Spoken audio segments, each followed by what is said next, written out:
Welcome to Chillin' 101. We hope this video helps. Start now, power the Surface Pro 4 off and remove the keyboard so you can access the seams.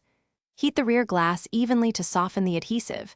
70-80 degrees Celsius works. Use a heat gun or hair dryer and keep motion to avoid warping.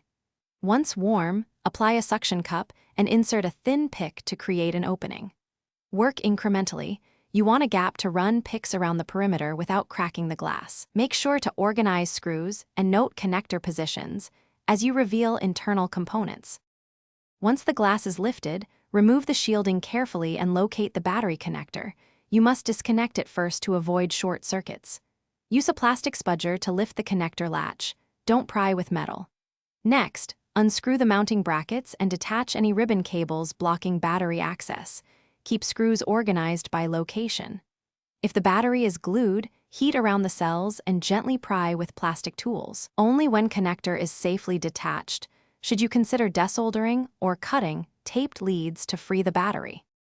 Place the replacement battery into the bay and reconnect the battery cable to the board. Confirm the connector clicks into place. Power on the tablet briefly to verify charging and boot. If it boots, power down and proceed. Clean mating surfaces and apply new adhesive or double-sided foam tape, then set the rear glass carefully and press evenly to bond. Once sealed, reattach screws and keyboard. If the unit does not power, reopen and recheck connector orientation. Ribbon damage, and ensure no stray screws are shorting the board as a key. Thanks for watching. Consider subscribing if we helped you.